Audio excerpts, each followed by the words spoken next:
Punto Victoria Church presenta Amanda Lendof.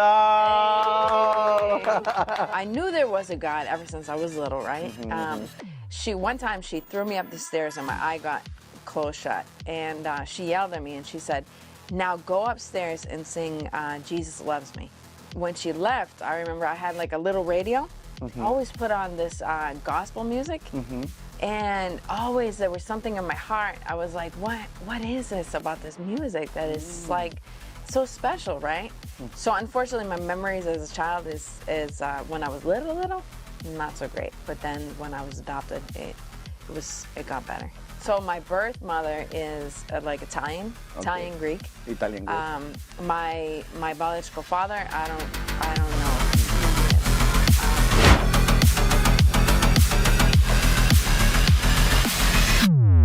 ¿Qué tal, amigos? ¿Cómo están? Bienvenidos a un podcast más. Estamos muy contentos de que están con nosotros.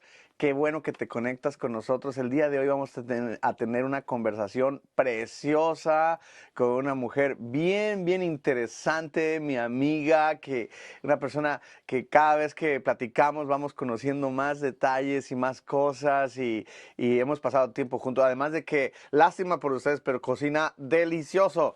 Delicioso, alguien que cocina maravilloso, y el día de hoy vamos a estar hablando de muchísimas cosas. ¿Y para qué les doy más bienvenida? Así que vamos a darle la bienvenida a Amanda Lendof. Thank you. Amanda, welcome. Hi. Thank you for being here. I'm really excited. I'm really excited about everything. How are you feeling today? I feel good. I feel very good. Yeah. Yeah, awesome. So we're going to start talking about everything. Vamos a hablar un poco acerca de su historia. Sure. Vamos a estar hablando acerca de dónde viene, hacia dónde va, un montón de cosas. Así que quédate conectado con nosotros. We're drinking some cafecito. We have our cafecito Yeah, here. we have some cafecito here made for Amanda. Hey. This is delicious. So, si ustedes quieren alguna cosa, necesitan alguna cosa, váyanse por un cafecito, Yes. háganse un tecito, acompáñenos con lo que ustedes gusten, porque vamos a estar hablando un buen rato. Así que no olvides suscribirte, activar la campanita, decirle a tu abuelita que estamos aquí ya en vivo. Dile, abuelita, ya están en vivo platicando, y donde quiera que estés te mandamos un abrazo bien especial. Pero mientras tanto, aquí tenemos nuestro cafecito. Yes. Amanda, what a wonderful coffee. This is Thank you. fantastic. How you make coffee? How you make these things?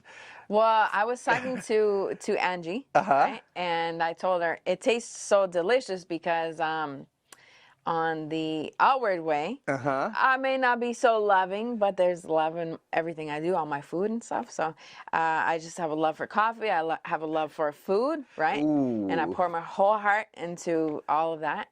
And so that's why it tastes. Well, I can tell. I So you can can taste. tell. When it started, I mean, when you start cooking anyway? Well, I was adopted, so my father's family is from Sicily, and my father always cooked.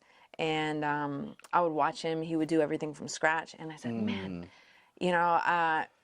that's what kind of sparked it a little bit. It's just artistic. It's my way of relaxation, and I love it. Ah, that's awesome. Because, I mean, you're a professional chef, right? Yes, yeah. I went to culinary school, yeah. Oh, that's wonderful. That's wonderful. But you said something, I mean, you were adopted. And that's something really interesting to know about that. Yes. I mean, everything. So, how was your childhood? How everything started? I was adopted when I was 4 years old. Okay. So before I was 4, my mother was a drug addict and a prostitute. And so before I was 4, I was on and off living with my birth mother, and then on and off with different foster parents before I found my adoptive parents. You remember something what was your earliest remembering? I mean, my wife always laughed at me because I remember things when I was like 1 year and a half. Yeah, something. it's true. Yeah, you can remember things like so young. Yeah. Okay. Yeah. What's your earliest memory? So my earliest memories is well, we used to live in motels like with my birth mother, and then what was really bad is I used to go into foster homes, and one lady was like particularly very mean to me, and I remember one time, this was specific, and this is how I knew there was a God ever since I was little, right? One time she threw me up the stairs and my eye got closed shut, and she yelled at me and she said, "Now go upstairs and sing Jesus Loves Me." Oh, wow. And so I remember I was like 3 at the time, 3 or 4. And I went upstairs and I started, singing Jesus Loves Me. And she would stand in the door and listen to me sing the song. And when she left, I remember I had like a little radio, and I would go under the bed and listen to music, right? But I would always put on this gospel music. And always there was something in my heart. I was like, what is this about this music that is like so special, right? And so from there, I remember when I was young, the neighbors, when we lived in a motel, they called the police.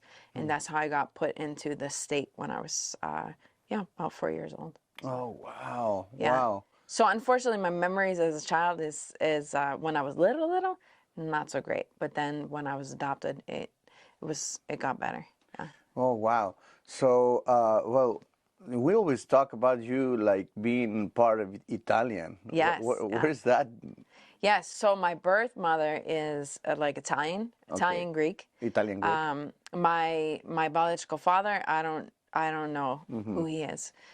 So I took a 23andMe test, right? Okay. And it says like Italian, Greek, but also like from the Middle East. Oh, wow. So I was like, okay. So when I was in foster care and everything, they told me probably Puerto Rican and white, like Italian, right?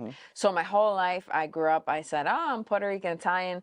Then I took the test. I said, no, there's no Puerto Rican in there. No. So. Oh, wow. Did you ever had contact with your Yes. real mom? So let me think. So after I was adopted from my parents, I was adopted when I was 4, and I lived with them up until I think about 12 years old. 12 years old, I started having, just regular teenager problems with my parents. And so I ended up going back into foster care because I was angry. I ran away. And through that time of going back into foster care, there was, like struggles, and my biological brother, he ended up dealing with drugs and stuff like that. So the point to get to what you were saying is that he ended up passing away. And unfortunately, he ended up passing away. But through that, I got in touch with my birth mother. Okay. And I said, I'm gonna tell her how I feel. She killed my brother. I want to talk to this woman. So I ended up.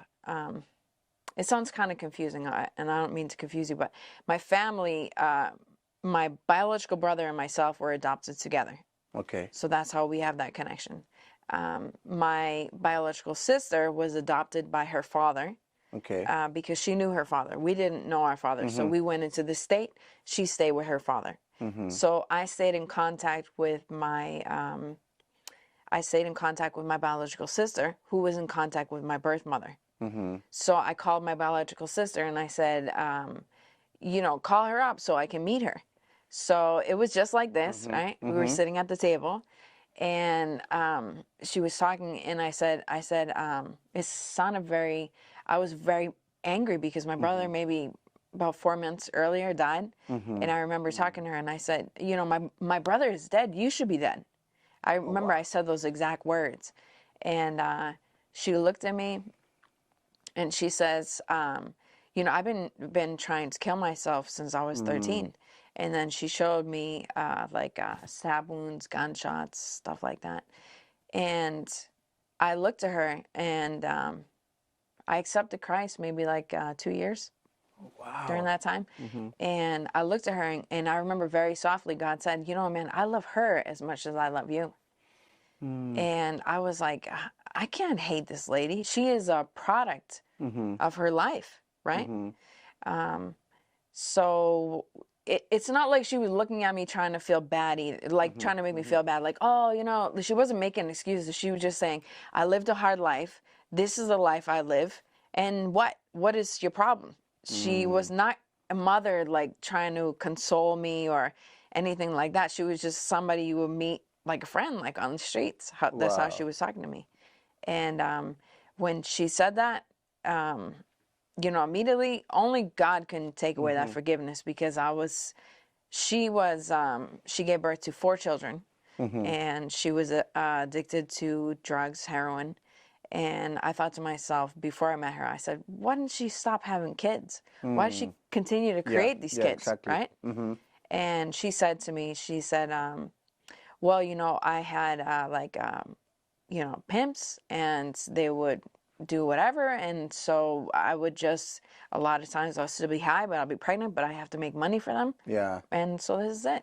Oh, wow. Yeah. So, well, going a little back, so you grew up, I mean, your early age, and then you discover that something is going on. They put you in to the state, or Yes. what happened with all your siblings? I mean, your brothers. Yes. How many brothers and sisters you have? So biologically, I have it's myself. I have an older sister, my younger brother who passed away, and then I have another sister who is I will not say my age, but no, but she's in her early 30s. Okay. Yeah, she's in her early 30s, and so we were all split up. Okay. Right, except for me and my brother, because the state said they want to keep us together. Okay. So we came in a Why? pair. I don't know. The state did not want to separate us, thankfully. And so when my adoptive parents, they found us because they were looking to adopt, and they saw our little pair, and they fell in love with my brother because his father is like half black. And they said, oh, but he comes with his sister. And they were like, sure. 2 by 1. Yeah. And so we both got in there, and I'm grateful for my adoptive parents because they welcomed me in. They showed me holidays, traditions. Stuff But like before of that, I mean, the state took us away from mom. Yes. Yeah. And then what happened? Once the state took me away from mom, that's when I went into different foster homes. Foster homes, because different. they weren't permanent. Yeah. So, and the thing is like, you were like what, 4 years old? Your brother? And so, and my brother was a baby because we're 4 years apart. Okay. So anytime I misbehaved or acted out because I had a lot of like anger and a lot of rage. You to another... Yeah. So the adoptive parents would say, "Oh, she's acting too crazy. She needs to get out." So then I would move to a different foster homes. So from a young age, it's like I felt rejection right away from the minute if I behave a certain way or show up my emotions. So that happened from when you was 4 until you were adopted? Yeah, I was adopted when I was just about to be 5, so about 5. Oh, 1 year you've Yes. been in different houses. Different houses, yeah. And so you misbehave in that time? Yeah. I mean, you remember playing? Oh, I remember. Or remember angry? Remember, how was your childhood? Because, I mean, 4 years old is always playing, it's always with dolls, and it's always like that. How was that time for you? Well, I remember one memory specifically when I lived in a motel with my birth mother. I used to go outside and play with the raccoons. Okay. Yeah, I remember that. Oh, wow. I so remember that. But then I remember when I was taken away from my mom out of the motel and put into foster homes. You know, I would play dolls, but they would beat each other up and stuff. Oh, wow. I was just really angry, yeah. Oh, wow. Yeah. Wow. Oh, but you remember your little brother? You love your little brother. You always taking care of. Or how was your relationship with Super the close. 4 years old for a baby with a Yes. baby? How was that? Him and I were like this. Okay. So we got adopted together. He was mine. Like he was the only thing that was familiar to me. Okay. So him and I would always go. His first words were, because my name is Amanda, he would say, Nana, Nana, walk around the house. And, we would play, we would fight. I always was very like inventing things, and he was like my guinea pig to try it out. And he would say, inventing things like what? Cooking? No, like skateboards, okay. go-karts, dangerous things, right?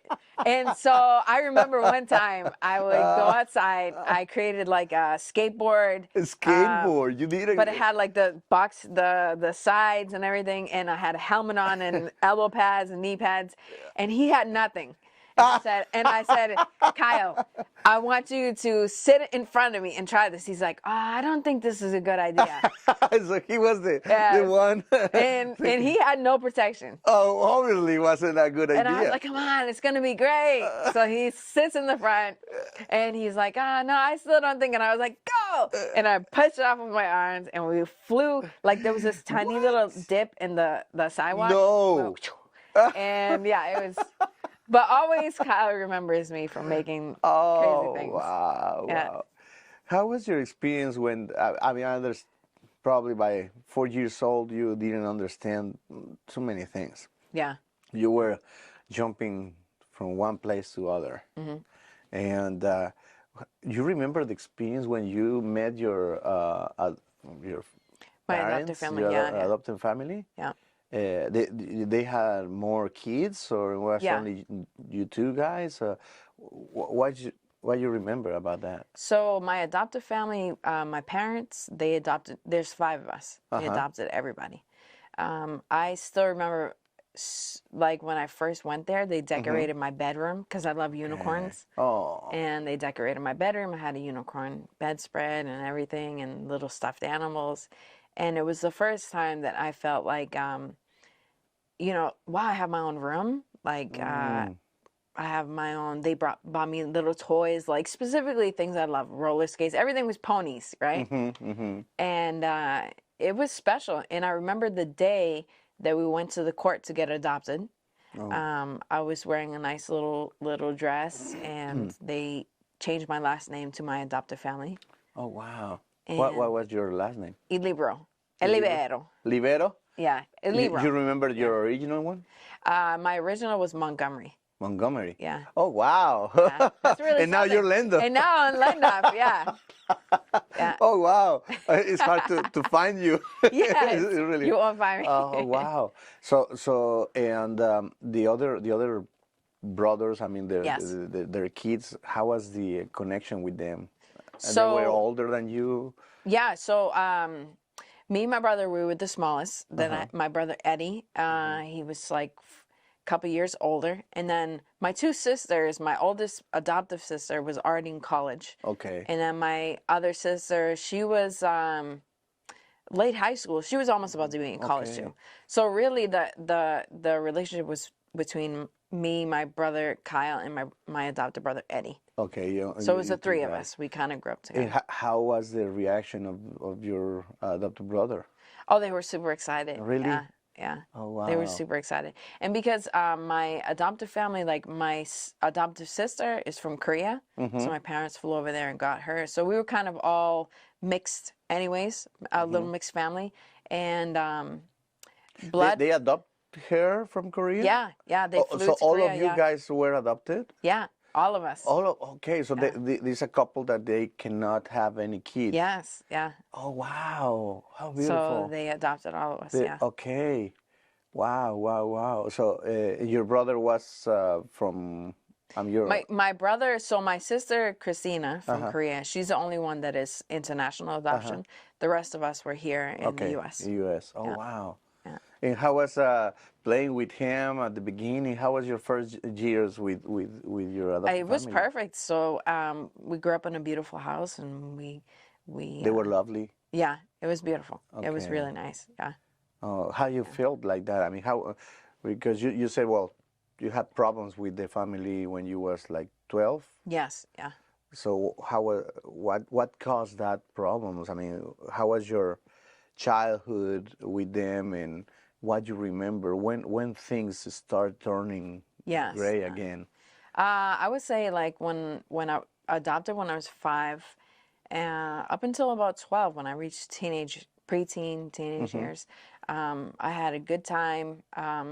I would still have like, I would still have outlashes and anger and stuff like that, but they never really fed much into it and kind of just, they accepted me for who I was. And they knew that I was going to come with, you know, behavioral things or whatever you want to call it, right?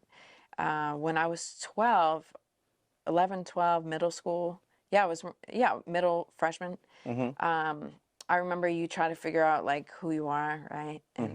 And I said, man, I don't know who my mom is and my dad, and kids in school used to make fun of me, and they say, oh, you're an orphan, you're adopted, nobody loves you. How they knew that?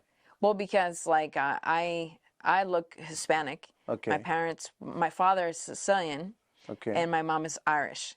So she's like, very, she looks Irish, right? So if you put us next to each other, you're like, that's not your mom, right? Okay. So kids immediately picked up on that. And we're like, oh, you don't have a mom, you don't have a dad, you're nobody. Who are you? Doing bullying?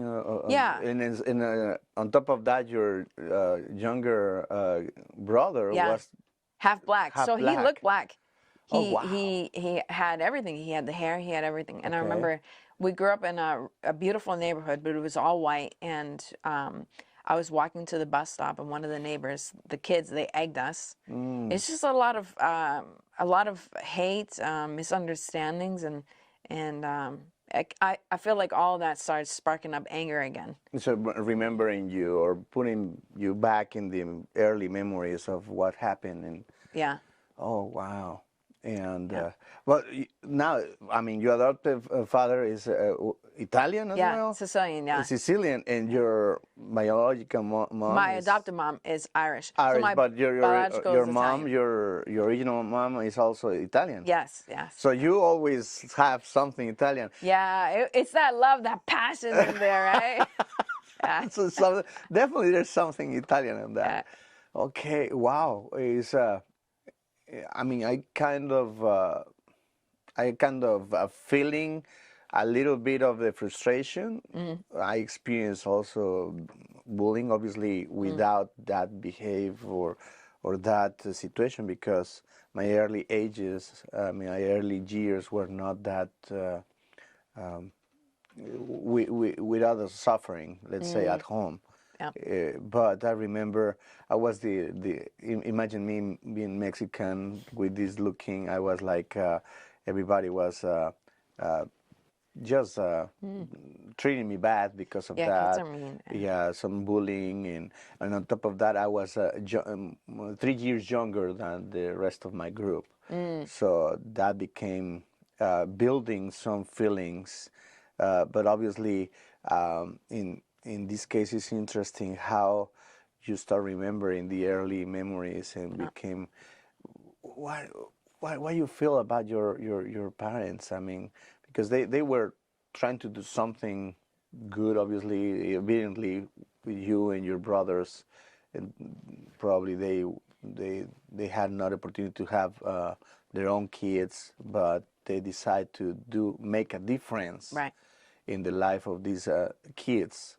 And how that changed, or what's in your mind? You start feeling frustrated against them? What was that?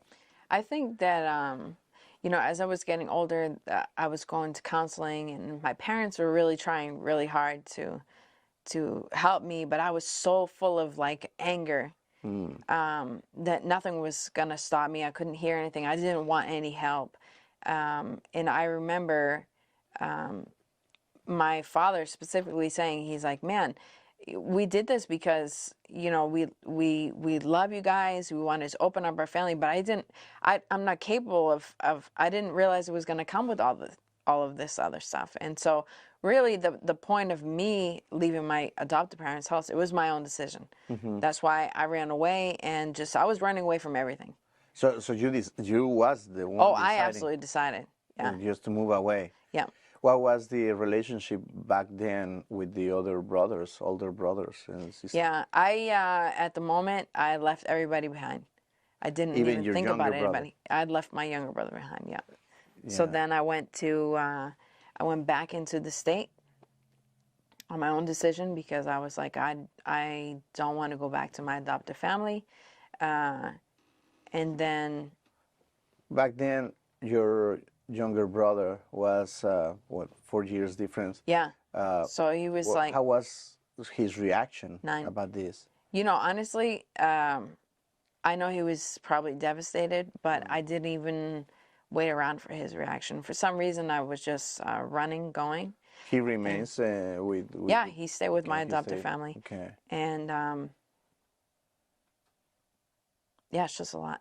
Yeah, I know. Well, I'm trying to understand. Sure. I mean this, and thank you, Amanda, for Yeah, sharing absolutely. this because Yeah. I know sometimes memories is still being a little painful. Sometimes, Yeah. I mean, you remember when you remember things, you live those things again, and the Yes, idea is yeah. not obviously trying to touch too much of that, but also what we are in the present is because Absolutely. of our past. Amen. Yeah. And the past. Now we will talk about what happened and what is your present, but it's important to understand that. And I really appreciate your open Thank heart to us today Absolutely. because it's not hard. And I'm sure might be people out there right now hearing your story and being identified with your feelings. Yeah. Because the idea is everybody to be in the trying to walk in the shoes of our fellow Absolutely. Yeah. people, so we can understand instead of just pointing a finger on the people. Everybody has something to say, and we are the result of our memories or experiences that Absolutely. they were not. I mean, I don't think it was your fault. You know, I mean, I know and I can feel the pain to say, well, I just walk away from everybody, and probably my brother was devastated, but I don't think it was your fault. I mean, you were the result of too much pain from your early age. So you came back to the state. What happened? After I ran away and then I went back into the state, I was in and out of foster homes again. And once again, there was this one foster mom that she had her own biological children. Okay. But I would come home and scrub her floor, scrub her walls every day after school. Like soap and water, washing everything. And I remember her kids sitting there. Cinderella. Yeah, I felt like Cinderella. Yes. Oh, is the real Cinderella? Yes. Nice to meet you. Please. Anything, right? Autograph, please. And so I remember wow. she would stare at me and, I'll be crying and she's like, you know why I do this, right? And I was like, no, I don't know. And she's like, it's because I love you because you're special. What? Yes. And so ever since I was young, at an early age until now, I'm a teenager, what was love, right? Love is that's twisted, right? So I remember because the state appoints you an attorney when you're young and in a state, ward of the state. And so my lawyer came to visit me outside of this woman's house. And I said, you have to get me out of this house. And they love this foster woman. And she was like, no, everything is fine. I said, no, you have to get me out of this house. And I remember her staring in the window like, with this threatening look like, don't say anything. You better be quiet. And so I ended up running away from the house. The mom was the foster mom was yes. staring Like, at you like you not. better be quiet. Yes, I was super fearful. Yes. Wow. And I remember. Did you ever? I mean, you told to your lawyer? I did, but the lawyer was so in love with her, and the whole state was so in love with her as a foster mom, and they didn't believe me. So probably that's a Yeah. They don't believe you, but believe. So probably that happened to another foster kids. Yeah, I think so. Yeah, But she was like playing a And different then I remember I role. went upstairs after I had the talk with the lawyer, and she said, "You remember why I do this? It's because I love you, Amanda." And she said it again. Oh. So this time I'm a freshman in high school, right? Uh-huh. And I remember I went to Salem High, which is a home of the witches in Boston, like where all witchcraft Yeah. and everything. So I was in high school, and this girl at the time, Dominican, she looked super intimidating. She used to wear a bandana, and she looked at me one day in school. We were in the same math class, and she said, "Why you look so sad?" And I said, "No, I'm not sad. I'm just angry. I hate my life." And she was like, "Why?" And I was like, "Oh, I just live with this lady, and I hate it." And she said, "Why don't you just come live with me?" And I said, "Really?" Is that possible? I was like, and she's like, "Yeah, just come home with me." And I was like, "Okay." So I never went back to the foster home, and I went to this girl, Paola's house. Yeah. But what happened legally? I mean, Legally, okay, so it was crazy because legally, the state is supposed to come, look for you, you're missing or whatever, because I didn't report back to my foster mom. So for 2 weeks, I was going to school every day, but living with Paola. okay. And this was so embarrassing. Then I had 2 police officers come into my class and arrest me. No. Yeah. And In put front of everybody. in front of my whole class. What? Yeah. So they put like handcuffs on, they put the shackles on my feet. No. Because when you run away, they put the shackles on your feet so you can't run. What? How old you was? I was a freshman in high school, so what is that, like 13? 13. Yeah. No. Oh my God. So I remember standing and walking out of class, and they arrested me. They put me in jail, and I had to spend the night because it was too late. The courts were not open, so I had to wait till the next morning. How you felt in that moment?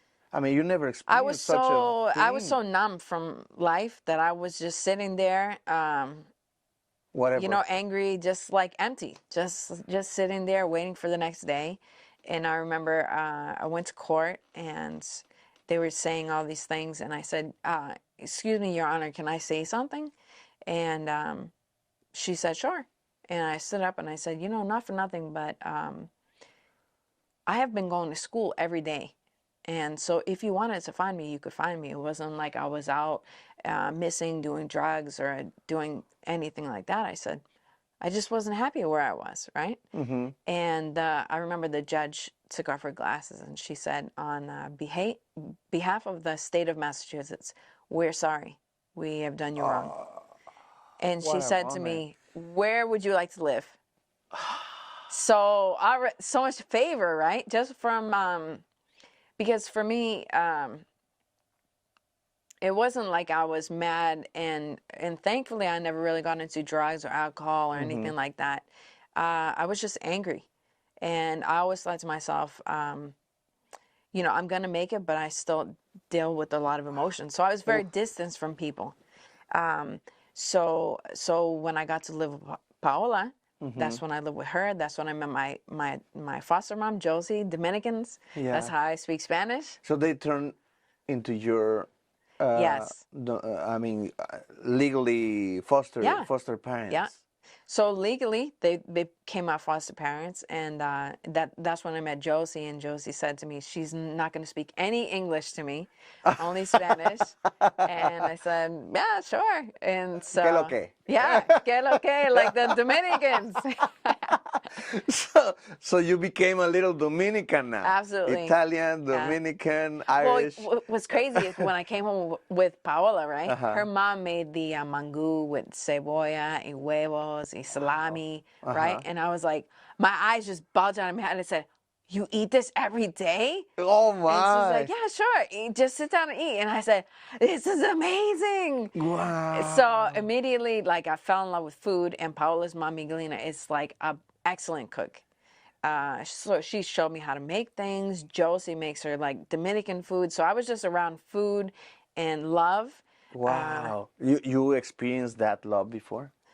No, Not never. even with your actual adoptive father? Yeah, well, my parents? adoptive parents, it was a different kind of love. Like, we grew up a little bit more on They the were wealthier lovely side. with you? On the wealthier side, so it was more like I don't know. It was the way Americans love. Okay. But the way that when I went into the Hispanic, so it was a little bit poorer. It was food. It was a lot Yeah, of because heart. Hispanic is a It lot of was like, hugs, kisses yes, all the yes. time. Oh my So that I never experienced. God. Okay. Right? Why you So- felt in that difference? I mean, Huge difference. And I Okay. said, well, this is so different. Yeah, okay. And just the way that they loved. And I remember specifically Josie, my adopted mom, she used to say to people like, this is my daughter, Amanda. And they're like, oh, she doesn't speak Spanish. And she's like, oh, I left her in New York. That's why she doesn't speak Spanish. Like she made up a whole thing. And I remember saying,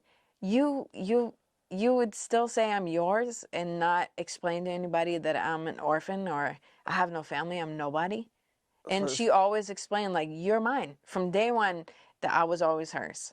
Wow. Yeah. So I love How that. powerful. Yeah. How many years you live with her? So from 12 until I was 18. Yeah. You I lived with her. Oh, wow. And through Josie, that's how I came to church. Oh, really? Yeah. So she teaches, took you to church She always, or what? yeah, she always went to church, always went to a Christian church. And, What was your first experience? well, I used to go, like to parties and be up all night and Yeah. everything else. Again, I was not really into like, thankfully, all of the drugs and alcohol, Drugs but or things I like was running away from my problems. Yeah, So I wanted yeah. to be up all night. I wanted to be at the parties, keep my mind busy, right? Mm-hmm. And I remember one weekend, I was up for like 2 days, and Josie looked at me and she's like, Amanda, you want to come to church? And I was like, oh, leave the church stuff alone. I don't want to go. I skip it. Yeah, and she said to me, she's like, come to church once. I'll never ask you again. And I was like, yeah, we'll take you up on that deal. Right? Okay, good deal. This is a great deal. Don't ask me again, because she was like a little pest always asking me, right? And so I went to church, and it was in Salem. And it was like, I knew a lot of young people from the streets that were like drug dealers, drug users. People that I went to high school with were like pouring into this church. Wow. And so I always thought, I said, well, something special must be in there, because it was some really bad people I knew that were going to church. And so I went to church with her, and I remember I sat all the way in the back, and I was, my hands are sweating, and I was like, I need to get out of this place. And it's Hispanic Pentecostal, so Oh, power. it is power, man. It's calling you out. It's all I could say. Hey, for the people, I mean, si tú nos estás viendo y nunca has ido a una iglesia pentecostal, te has perdido la experiencia de la vida. Es power. It's power, man. And there's no way you think you can just slip in and slip out. It's not that kind of church. Oh, wow. So It's I not went boring. in there. No, Es no, importante decir, no es And aburrida una iglesia. the pastor is Dominican, Oh, and he just yells the whole ooh. time, and he's so full of passion, right? And the power of God. Yes. And then oh, wow. So in the end, after first of all, everything he said was so specific. I said, Okay. oh, my foster mom must have talked to this guy. Eso es un clásico. Yes, That's I'm a like, classic. man, how does That's he a know classic. my whole life, right? So then it was. She was talking to the pastor. Yes. It wasn't purpose. Then the calling came, right? Uh-huh.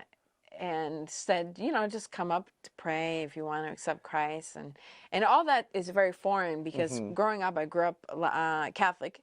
Yeah. So I knew God. My parents, my father is a Okay, deacon. so your adopted fathers were Catholic? Yeah, Catholic. Okay. So my father is a deacon in the Okay, Catholic Church. I okay. grew up always going to church on Sunday, but never having that like a experience. relationship. Oh. I didn't know that was possible. So you speak through a priest. They ask for Exactly. the priest asks forgiveness, type of thing. And so for me as a Catholic, I figured I was born into heaven, right? I was like, oh, I'm good, like I was baptized and I'm going to heaven. It doesn't matter who I am. I'm going to heaven. That's it. I don't know about the rest of you guys, but I'm going. Wow. So I remember they did the calling, and even then I was still hesitating. I was like, I'm going to get up and go to the bathroom. So, Josie is like, oh, can you come up and pray with me? I said, no, go by yourself. What's your problem? And she's like, please, come up with me. And I was like, because even though, it may seem tough, I'm very soft. And so, I feel bad and I help people, whatever. So I was like, yeah, I'll go up with you. And I will tell you, the minute I went up there, I was touched with a love that I've looked for my whole life. And I remember dropping down to my knees and just crying and saying, oh, this God is so real. Wow. And so I just cried and I cried. And that was Why my... was your feeling? Why was it was feeling? love. Like, you remember Love. when I told you when I was young, the foster mom, Yeah. when I was 4, Yeah. would say, now go and sing, you know, love. And then my foster mom now, So it's because I love you. So you start remembering that moment when you were Yes. listening to the music? And... Yes. And, you know, like, I believe that God meets everybody where they are. So Yeah. some people accept Christ because maybe they don't want to go to hell, or for me, it was love. Maybe for you, it is something else, or maybe you're fearful, or, you know, God knows exactly what you need. And he knew exactly when I came to him, it was love. So it wasn't if you come to me with a book of laws. The Bible says, stop doing this, stop being angry, stop being this, stop being that. I mean, Don't I do would that, say, don't do- forget you, right? Yeah. But when I felt that love, right? Because I feel like when you fall in love with somebody, you want to change, right? Wow. And man, when I was just met with that love, I said, oh my gosh, this is it. But I forgot to share with you, 2 weeks before I accepted Christ, I went to the head witch in Salem. Yeah, okay. Yes. And I said to my friend, I said to my buddy, I said, let's go to the head witch, because there's something bigger in this life than myself. Because I was searching for something to give me peace, because even though I was successful, I went to culinary school, I had my own apartment, my own car, I was so driven to do so well, right? But yet I still like had these thoughts and anger and like a sadness or whatever, like something was missing. Yeah. So I told my friend, I said, if the witch tells me everything I want to know, I'm going to be a witch. I'm going to be a full-blown witch. And I remember I said those exact words. What? And my What friend, happened? so my friend was like, yeah, sounds great, you know? Because when you're young, you don't. Yeah. So I went into like this purple velvety room, you know, and it was the head witch, and she laid out her little cards, and she said, what is your name? And I said, I don't know. What is my name? And she was like, where do you work? I said, I don't know. Where do I work? Because I'm expecting her to tell me everything. Yeah, exactly. Right? I mean, you're the witch. You're the witch. If you you're should really know. witch, you're supposed to know all those things. Okay. And she folded up her cards, and she says, I can't do this. And I was like, why? She's like, because you're special. And I was like, pfft. And I didn't understand at the time what she meant, right? But then when I accepted Christ, I just imagined like God putting his little finger on me, saying, no, you're not touching that one. Because for me, my heart is like all or nothing. So he's like, yeah, you see the heart that does like wants, is like going to give me all? That one's for me. And so he was waiting and knew I was coming. And so, you know, people who believe witchcraft is, I believe, yes, very real. But God is more real, right? So if anybody thinks like God and Satan is right here, no, it will always be like this. No, definitely. And so now I can say, what you feel when she was like knowing nothing about you? I thought she took my money. Yeah, I was like, oh, she ripped me off. You know, because first of all, it was expensive. And I said, what a joke. How does this lady call herself the head witch, right? She stole my money, and she can't even do this. Because I did ask for a refund. And that happens a lot. I mean, if you're listening to us, si nos estás escuchando ahorita, eso, ten mucho cuidado. Ten mucho cuidado. But I love what you said right now. I mean, it was like God from the beginning. Even in the moment, the darkest moment when you was 4 years old, and your mom told you to hide and listen to the music and trying to probably she never understood what happened, but she was trying to hide you from her darkest moment. Wow, you know, I never thought of it that way. Yeah. And the Lord was with you. Amen. Yeah. Even using your mom. Yeah. And moving her in compassion at some sort of way. Yes. Yeah. To protect you. to protect you of the even worst scenarios that could end in something really bad to you.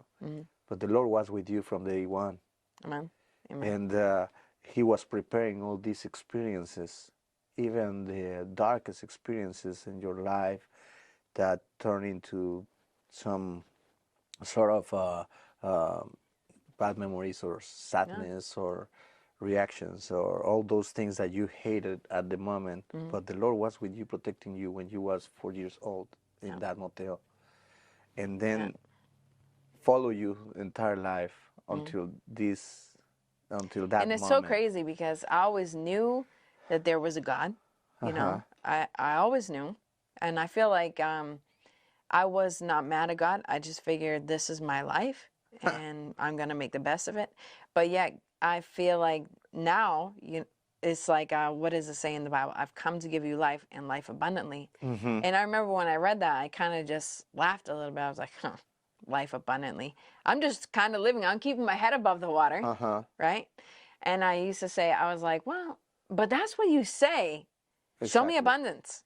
And so that kind of catapulted my life of in first of all getting to know that relationship, the Pentecostal, the feel of it all. But then after a while, I felt like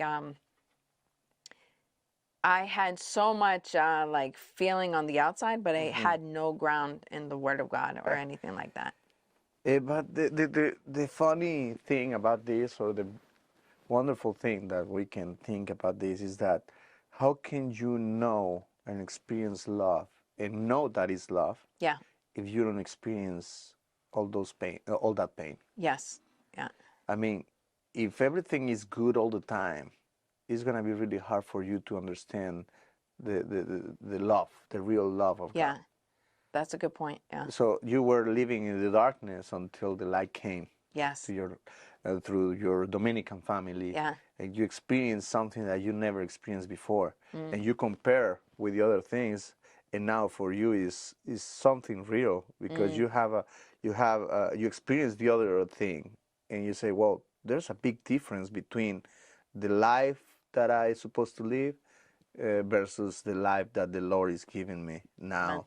So that's wonderful. We will not talk about the future, the present. Vamos a estar hablando acerca de más cosas. Absolutely. Vamos a, no sé ustedes, pero nuestro cafecito se está acabando. It's almost, it's going down. Se acabó, así que vamos a hacer una pequeña pausa, un refill, vete por una coca, vete al baño si gustas. Haz una pausa donde quiera. Hay gente que nos está viendo. There's people who's listen to us. Maybe they're working, están trabajando. Working or driving or something. Así que haz una pausa ahorita y regresamos en un momentito, rapidito ya para hablar cómo es esta nueva etapa de la vida de Amanda. Así que Amanda, muchísimas gracias. Nos vemos en un momentito. ¿Qué tal, amigos? ¿Cómo se la están pasando? ¿Qué tal la entrevista? Yo me la estoy pasando fenomenal, genial. Y mientras estábamos allí esta mañana preparándonos, me acordé de una canción que se llama Fotografía. Hay de un cantante colombiano buenísimo, y estaba recordando cosas, y de pronto me empecé a ver fotografías de mi boda, y de pronto me acordé, hay personas que de pronto pueden estar necesitando, si tú estás como yo, así de romanticón con el tema de fotografías y el recuerdo, ¿sabes qué? Quiero recomendarte a mi super brother, Fran Arias. Tú tienes que llamarlo. Ahí abajo te voy a dejar la descripción de su Instagram y todo, pero él va a grabar contigo el momento memorable, el que tú quieras, bodas, bautismos, 15 años, todo lo que tú quieras, de una manera muy profesional, muy artística, muy buenísimo. Así que para que la próxima vez que tengas tus recuerdos, te empieces a pensar en tu fotografía y suspires y vuelvas a vivir esos recuerdos. Así que ahora los dejo con la entrevista, la descripción de Fran Arias aquí abajo, y nos vemos. Ok, amigos, amigas, estamos aquí de regreso con Amanda. Amanda, that's wonderful. Wonderful story. Thank you. We were talking really special moments of your life, and now we can see definitely the love of God from the day one in your life. Behind the scenes, we were talking a little bit of probably the bizarre love, but some sort of love that your mom showed to you when she was hiding you from the darkest moment. and being used by God, even your mom Wow, yeah. being used by God, putting you to sing that Christian song. Yeah.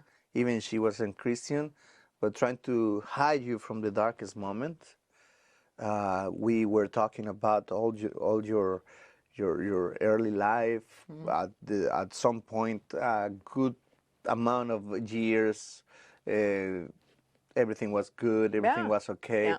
until the bad memories and the bad roots They started started coming back coming up. back up, Yeah. and then experiencing the real love that you felt uh, when your Dominican family Yeah. came to your life, and then you came to Christ, and you discovered that all this time the Lord was with you. Man, Uh, yeah. how was your first days? I mean, I remember when the day when I accept Christ and I became Christian. I remember that I felt like all the weight Oh, of the absolutely. past, Yeah. everything was taken away. I mean, Wow. I was skinny, so, but I felt even more skinnier. So I felt like, oh, It's true, yeah. it's like everything was washed. Everything. I Yes. mean, I Yeah. was new, completely Yes. new. How was your first days as Christian? Yeah. No, I felt the same way. I felt like the whole world that I was wearing on my shoulders because, I was just living. So everything was dependent on me, and I was very strong, and I was very strong minded, and I was a go getter, but I felt at the moment like a very light, right? I was like, wow, this is beautiful. Yeah. And What happened? I mean, you were like what by then? 16 years old, probably 15. I was actually, when I accepted Christ, I was 20. Yeah, 20. I was 20. How Because long been between that 18 and since 20. now? Oh, 15, 7. How old is my son? 16. So 16 years. 16, Now we know 17. your age. Yes. You trying to trick me? No, I got don't you, mind. girl. Yes. So you made your math. So no, just kidding. uh, okay. So you were 20. So basically, Yeah. you started high school with this Dominican family, Yes. your Yeah. family. So you became an adult, 18 Yeah. years old. During that time, they never invited you to church. During that time, no, what, between like 18 and 20? Uh-huh. No, well, Josie was very consistent in Uh-huh. inviting me, and I was very always consistent in saying no. No. Until that moment, she told you this is And the last she's like, time. this is the last time, I'll never ask you again. And I said, finally, yes, I will take you up on that offer, because that's how many times like, she always so asks. annoying. Yes. Yeah. Uh-huh. So, and that's, I went to church. That's where I met my husband. He came 2 weeks later. He was just somebody I went to high school with. Okay.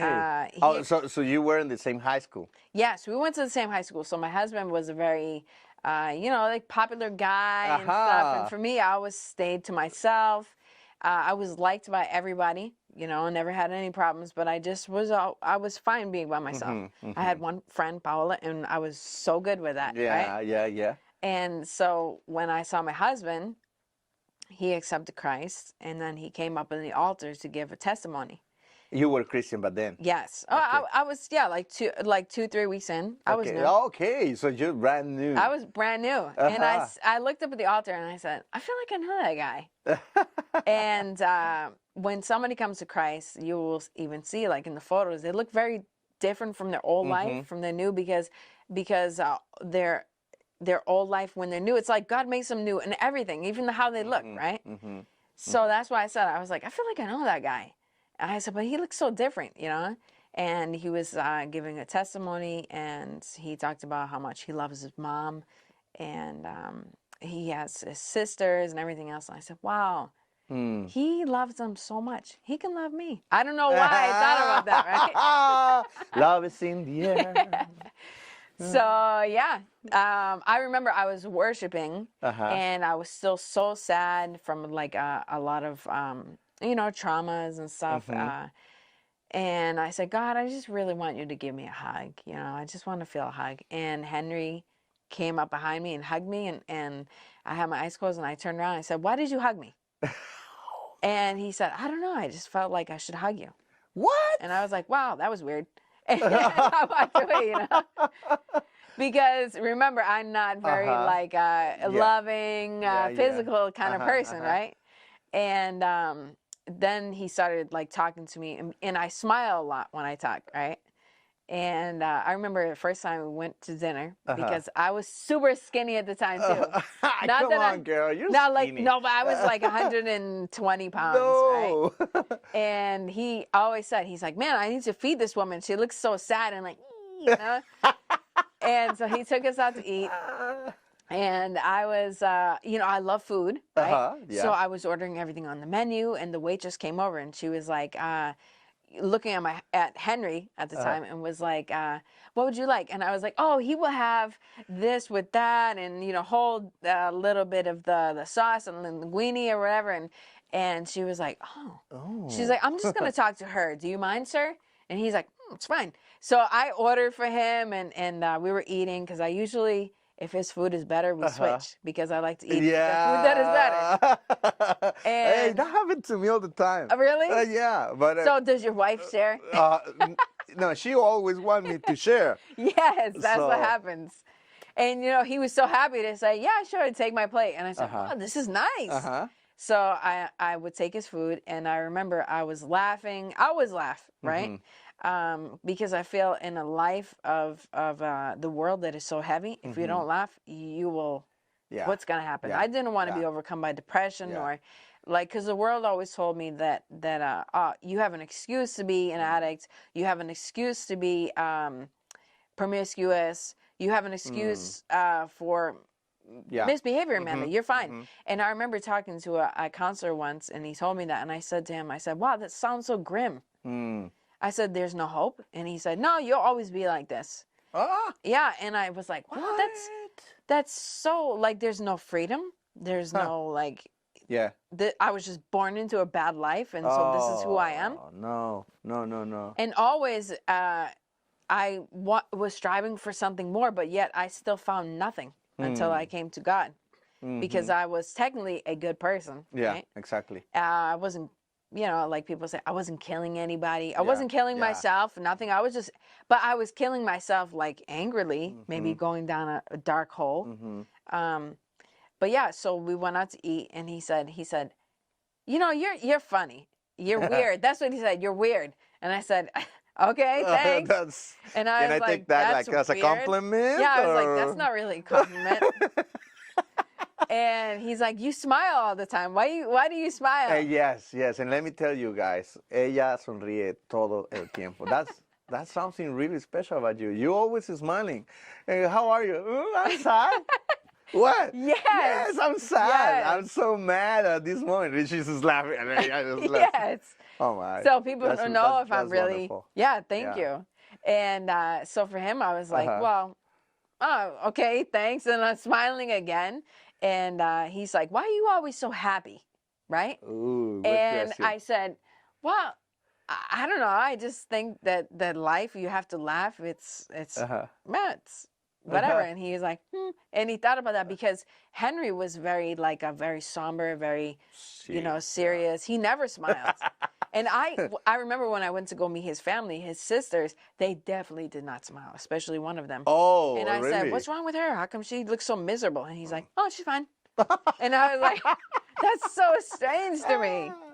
No. But yeah, it was just like, two different worlds. And the good thing is Henry, and for anybody that is like looking for somebody in this world, there's always somebody for somebody. And that's what I say. So my husband met me with all of my past and everything, and he never once flinched from it or was afraid of it or hesitated. It was like it was from God, and it was just very smooth. And at the moment, I was not looking for a husband at all, because I wanted to be in the FBI. I wanted to be a sniper. You told me. I mean, you spent some time in the Army? I went to the Marines. Yeah. The Marines. In what age? So when I was 18, Okay. Because it's either when you're in foster care, they will pay for you to go to a state college or you go to the military. Okay. So for me, school was not for me. Yeah. I was not very academically smart, but street smart. I had a lot of street smart. So I was like, I'm going to join the military. And I went to the recruiters and I saw it's the Army, the Navy, and the Air Force, and the Marines. And I remember I said, which one is the hardest? And they said the Marines, and I was like, I'm going in the Marines. Oh my! Look at that. Yes. Yeah. Okay. And so at 18, my foster mom was like, don't go. And I was like, I'm leaving. So I went to the Marines. I went to Parris Island, South Carolina. And there, it was a piece of cake for me, like mentally, because I've already played all those mental games. Yeah.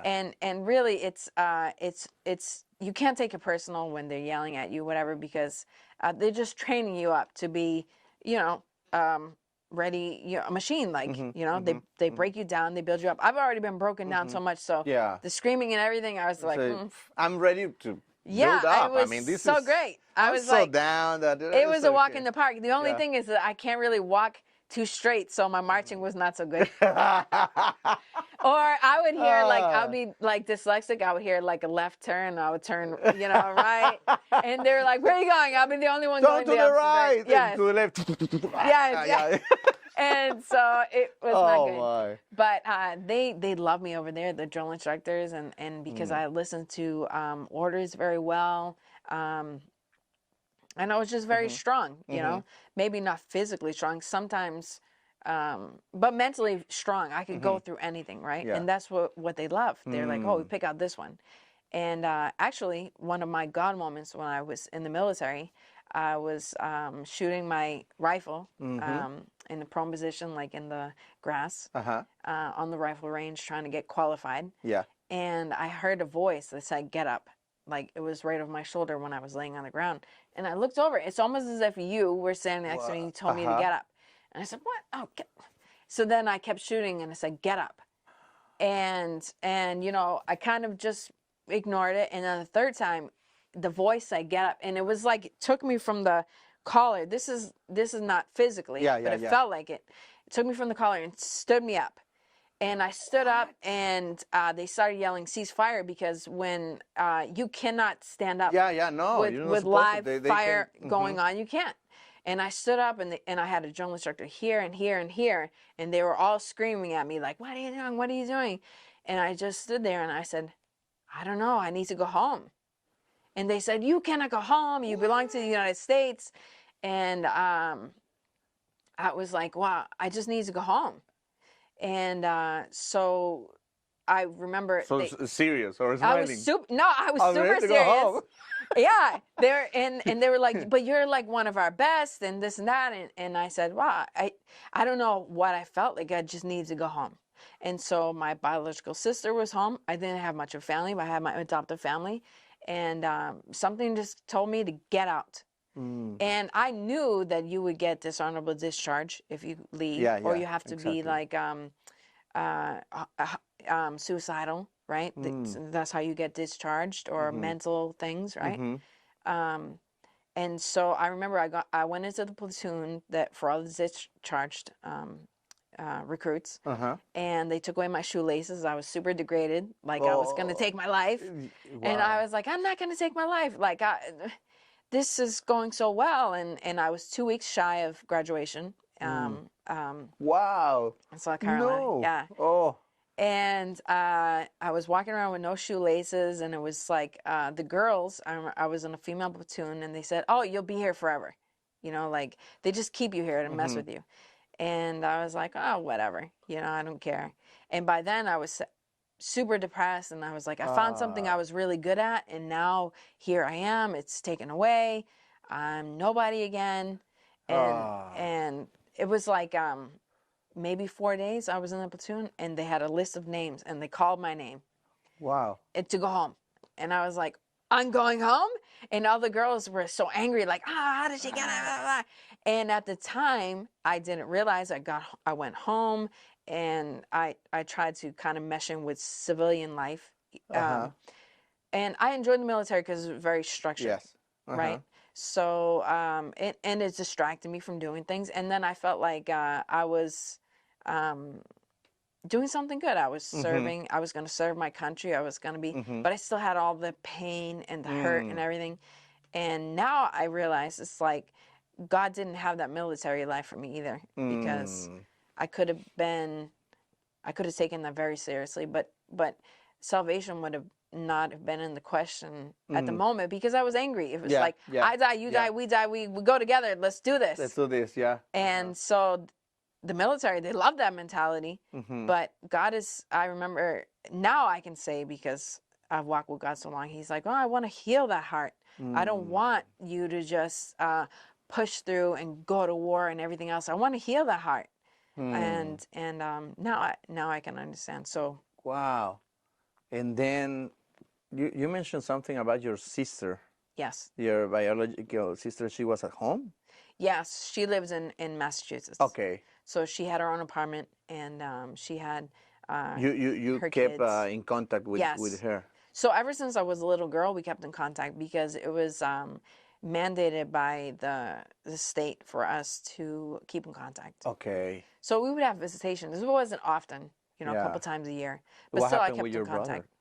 With my brother, he's still with my adopted family. I have not once reached out to him. Okay, you didn't want to do that. No, I didn't. Honestly, to be very honest, I didn't think about him very much, or my life there. It's kind of it was very easy for me to just erase it and forget move about on. it. Yes, move on. Yes. He tried to contact you at some point? No, because I literally disappeared. And there was no cell phones back then. Yeah. Now we There know was your no age. way to get in touch with me. Yeah. I thought I was cool with the little pager. Guys, believe me, la vida, nosotros sobrevivimos sin celulares. No There había is life. celulares. There's a way to live. There are ways to live. Luisito, porque ustedes no pueden ver, pero Luis está ahí atrás. Podemos vivir sin celulares, okay? Yes. So, pero mantente conectado aquí en tu celular a través de YouTube, así que podamos mantenernos, y suscríbete, activa la campanita y seguimos adelante. So, Yes. Okay, so you kept in contact with them. You accept Christ. You met Yes. Henry. Yes. You were ready to get married. You were together Well, for, no, I wasn't. for a little while, or you just go directly to the. It was quick, because I am like very quick. I'm almost like I don't know. I'm kind of like spur of the moment, crazy. And Henry was super nice to me. And I said, you're too nice. This is not going to work out. And he was like, I need some pain. I was like, bad, leave me alone or something. But he was super nice. Oh. And his family was everybody was so nice. And it was so weird to me. So he's like, he looked at me, he's like, it's okay. God told me you'll be my wife.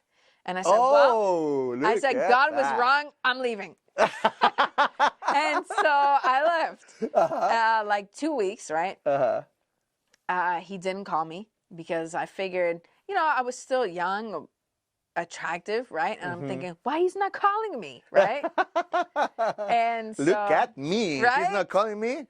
And I called him, and he said, yeah, I knew you'd be back. And I said, oh my gosh, like the Dominican, like, that confidence, right? And I said, how can you be so sure of that I would call? And he's like, because God told me. And I said, Did God really say that we were going to get married? And he's like, yeah. I was like, well, let's do it. And it was like that. It was so quick, right? So like 2 months, we were married. We were already in it. So, yeah. And I remember when I was walking down the aisle, he looked at me with so much love. And I remember I said, well, I don't know what love is, but I can learn to know what love is. And so I just entered into it. I was not like fully healed, like, oh, love myself. Because you know how the world says now, take care of yourself. Absolutely, I'm not dismissing all of that, but to just have the self-care, the self-love all of the time without having any kind of like a mix of faith with it, with Christ, it would be really hard to just love yourself, because the ultimate definition of love is God, right? Exactly. And so, you know, even when I watch movies now and stuff, I think to myself, I'm like, wow, this is so beautiful, but God is missing. So they're always going to feel that void, right? And everybody, even if they don't want to admit it, feels that, you know, that, what is it? You know, nobody ever feels really at peace until you taste that missing piece, right? I bet probably because of those things, you were really new in the gospel back then. Oh yeah. And always there's things around us that affect our present. We're always fighting with something. That's something that the people don't understand. Especially the Christian people, they're always thinking like a magical wine. I mean, boom, Right. and you're totally perfect, totally healed in your heart. I mean, I wish it was like that. It's a process. Not even for me. Yeah. I mean, we're always fighting with some even to memories. this day. Even to this day. Yeah. It's a constant fighting. Absolutely. We're always fighting something, and this is not magical. This is not like most of the people. This is not like this is the trying answer. to sell you, right? Right. When they're right. talking about the gospel, trying to sell you that everything is gonna be It will good. not. If anything, they're yeah. lying. Yeah. They're lying. Absolutely. Because it's a process that the Lord is always taking us, in giving us. They're taking us. He's taking us from glory to glory all the time, and there's no glory without fighting. There's no glory without war.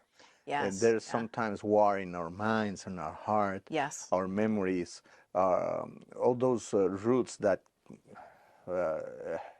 affect our present sometimes. And I bet probably, I mean, all this process now to discover or trying to learn what love is was a little bumpy. Oh, absolutely. Yeah. Yeah. A little bumpy. You know, like some people, for example, maybe they smoke cigarettes are immediately liberated. Other people, it's a process. That happened to me. I mean, some things just happen. It's like this, and Yes. some for somebody else is different. It's very different. Yeah. Yeah. So I can't sit here and judge like anybody's life or anything, but for me it was a process because I remember my biological brother. He ended up passing away when I was, well, Eli was 4, so I was like 24, and he ended up passing away unexpectedly from an overdose. Overdose. Your younger brother. Yes, the one that I was adopted with. So remember, him and I were like this. Yeah. So when he died, I felt like a piece of me was dead. But you weren't in contact with him. So when he turned 18, he came and lived with me. Okay. Because I with found your him. Dominican family now. I had my own apartment with Henry. Oh, you moved to Yes. Okay. Yes. Okay, So okay. Henry and I were just like newly married. Yeah. I was pregnant with Eli. And I met up with Kyle.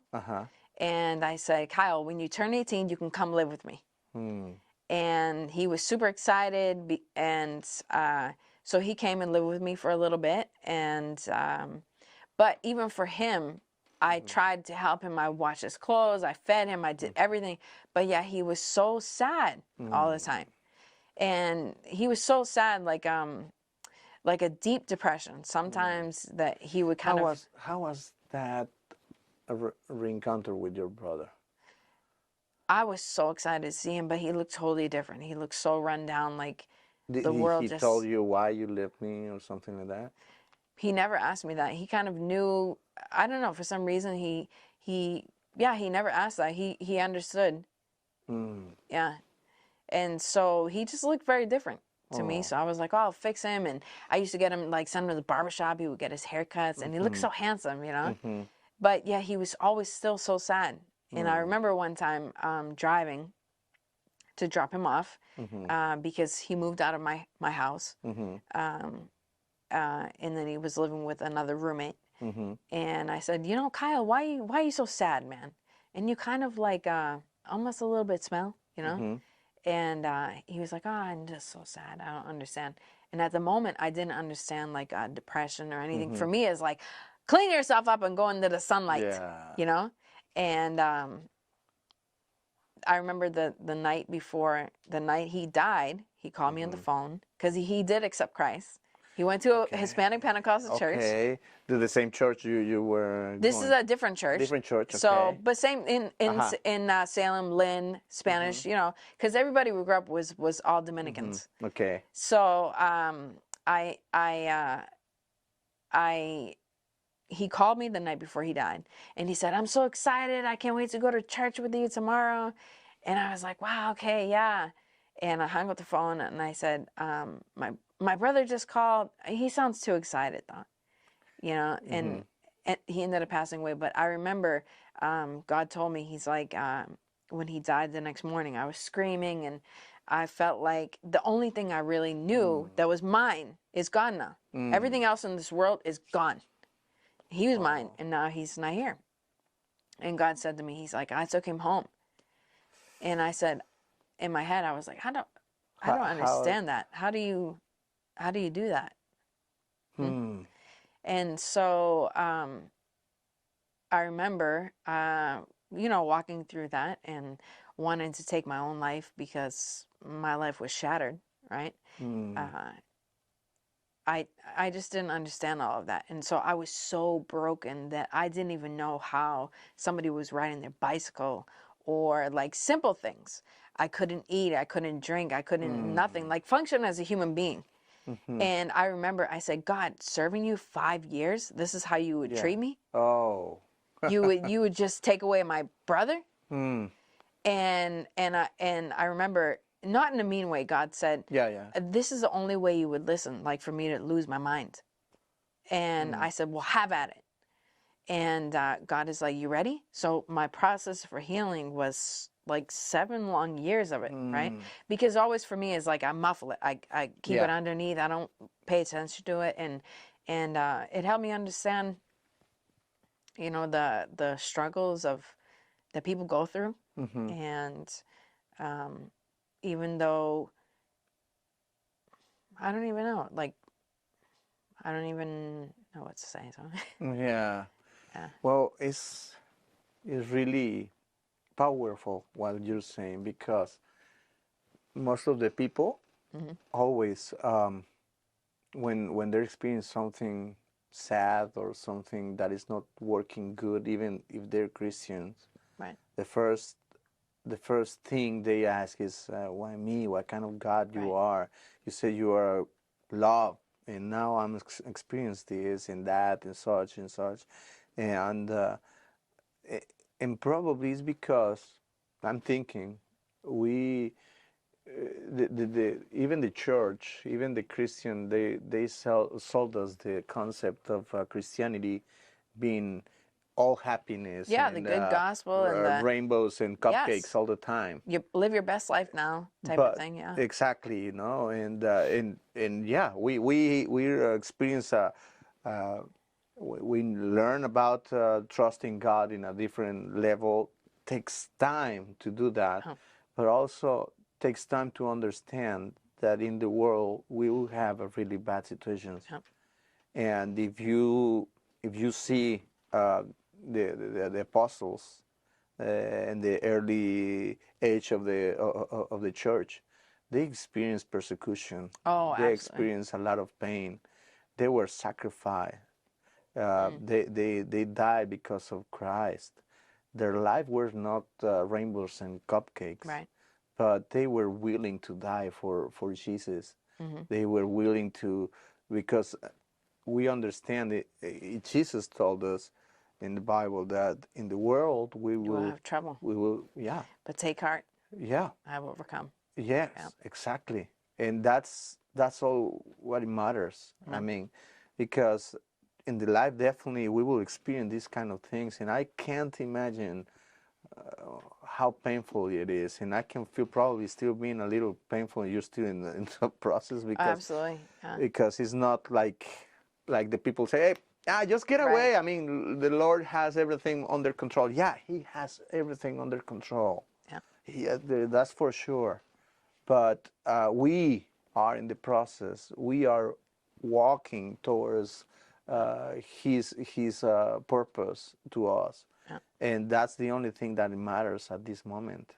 And that's the funny thing about grief is like there's no time limit, right? So it's not like somebody's passed away. Oh, and you have Christ, clap your hands, clap joy, and Yeah, a couple months and she's ready. you know she's No. ready to go. It's a process for everybody, and for my brother, like going through that, it took me about 7 years to not even just the loss of my brother, just healing of life and allowing God to enter that place that I buried super deep inside of myself, that it was like, well, I just don't talk about that because it's too much to handle, you know.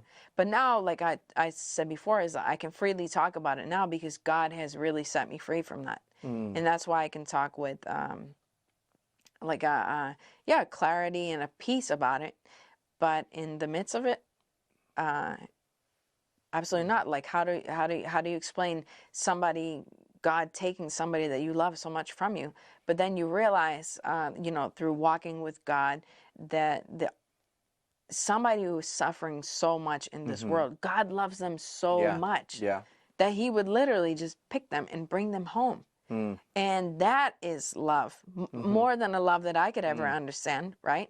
But at the moment, when you're the person left with the grief, you don't understand that. It's like, well, why, right? But I always remember holding on to scriptures so many times, like even Jeremiah 29:11. I've come to give you life and life abundantly, to give you hope and a peace, right? And I read that, and I will tell you, for a long time, I did not feel many of those things that say in the scripture, right? But I always held God to it, and I said, you know, I don't feel it, but you say you can do this, and it says that you cannot lie, right? Every word in your Bible is like breathed from you. It's you. This is you. Help me to feel this, right? And so I remember like singing worship songs, because worship is I love to worship, right? And I remember the one song, "It Is Well With My Soul." It is well, you know.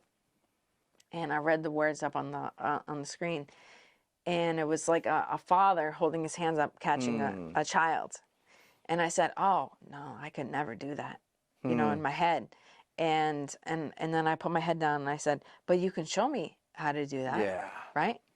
And I didn't even sing the words, because I kept on saying, it is not well with my soul. None of this is well with my soul. Why would I sing this? You know, but the thing is, just like in Psalms, like how David was kind of like, you know, crying out to God, but then praising. I feel like even in the midst of all of my honesty, right, it always came back to, but you are God. Never once like was I mad at God. It was just, it was like, okay, so this is who you are, but you can show me, type of thing. And I just always held him to his words. Wow. And so now I'm walking in it, and now I can feel those words. Yeah. But there's gonna be very dark times in your life, even when you accept Christ, because like you were saying, it's not easy. That you may not feel like, oh, darkness may last till the night, joy comes in the morning. But I don't feel any joy. Love is not about our feelings. That's right. The other lie of the people around us. Love is a choice. Everything is like, even for getting married, and that's the example you gave us, and I really appreciate that to share. I mean, you shared with us that, but most of the people think that the love ends because they don't feeling. Right. You know what? I get divorced because I don't feel more. I'm not in love with you. That's a great point. Yeah. And everything is about how we feel. Right. We're always looking for things to make us feel good. I will tell you, if I lived in a place that I feel, I'd be in a very different place. Oh, completely, because our feelings are is changing. All the time. And if we experience problems in our life, I mean, how can you feel? I mean, there's moments where I'm not feeling good. Oh, absolutely. I'm not feeling to worship. I'm not feeling to preach. And I mean, I'm not feeling it. I'm not feeling to keep being married. I don't feeling to talk with nobody. And sometimes I don't feeling good, and that's a reality. I'm not feeling it. But the love of God is not about how he feels, and that's he's constant. He's always will be the same. His word will never change. His love will never change. It's a constant in our life. Even we have some bumps, his love is never gonna change. Right. And that's why David also talked to his soul and said, you know, soul, you need to worship God. Yeah, well, You need to worship. Yeah. He was talking to his soul. Yes. Yeah. Because it's not about feeling. Right. Love is never changing. And especially, because the world is like, you will have a feeling that is very, you'll just feel very distant, right? And yeah. Love is a smart decision. Yeah. Love is a smart decision. I mean, you love the people. You make the decision to love. Yes, you do. Absolutely. And the love will never change. Because the love, I mean, we look at the Lord. I mean, the Lord, I mean, you experience really bad moments in your life. You experience moments where you were angry to the Lord. You experience moments where you were saying, what kind of love is this and that? And he never stopped loving you. Right. From day one, he was with you all the time. And he will be. Amen. No matter what, no matter how we're feeling, his love will never change. Yeah. And that's precisely our faith. And we know for sure his word is true. Amen. And he will take us to a wonderful moment. Not because of the life around us, that will change, but his love will never change. Yeah. And we believe that. And I don't know how you're feeling today. I don't know how you will feeling tomorrow. Yeah. But I will say that on top of that, I know you understood already that the Lord loves you too much. Absolutely. And one thing I can see in your life is this. It's impossible to find the promised land without crossing the desert. Oh, yeah. Yeah. And every time we experience the desert, where we are completely hopeless, let's say, hopeless, because the Lord will always taking care of us even in the middle of the desert. Even we don't realize that in order to let us go to the promised land. But even the promised land, you need to fight. Yes. You need to conquer. Absolutely. He will do what we cannot do, but we need to fight. And I know you're a soldier. Thank you. Yeah. You are a warrior. You are a warrior, and definitely, believe me, I know for sure that every time you will experience glory to glory. Absolutely. Yeah. Because all that pain gives you the right mindset and makes you understand that the Lord will never change. Amen. Yeah. And he is the only constant. Yeah. Yeah. And I really, really appreciate to talk to you about this. Your open heart definitely is wonderful. It's wonderful. And like I said, I'm excited to see what the Lord has for you, your family, your business. Yeah. I know you're starting a new I have business. my food truck. Yeah. Yeah, that's fantastic. We just got permitted on Monday. Oh my God. Ustedes que nos están viendo, si algún día vienen a Carolina del Norte, por favor, tienes que experimentar esa food truck y esa mano de Amanda es maravillosa. And thank you so much. Thank you so much. Absolutely. Thank you for having me. For being here, and we're really excited, and we will talk in the future about this conversation, and we will know for sure that's gonna happen. Yes. And we will say, hey, you remember we were in that situation, and look at us. Amen. It's not easy. It will never be easy. Right. Absolutely. Yeah, that's not the promise of Jesus. Even Jesus, he didn't feel to go to the cross. Absolutely. The night before he was sacrificed. Yeah. He wasn't feeling it.